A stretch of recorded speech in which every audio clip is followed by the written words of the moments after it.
Ayatul Kursi. Surat Al-Baqarah, ayat number 255. أعوذ بالله من الشيطان الرجيم. بسم الله الرحمن الرحيم.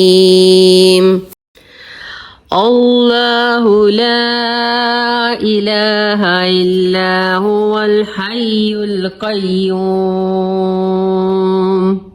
لا تأخذه سنة ولا نوم له ما في السماوات وما في الأرض من ذا الذي يشفع عنده إلا بإذنه يعلم ما بين أيديهم وما خلفهم ولا يحيطون بشيء من علمه إلا بما شاء وسع كرسيه السماوات والأرض ولا يؤوده حفظهما وهو العلي العظيم.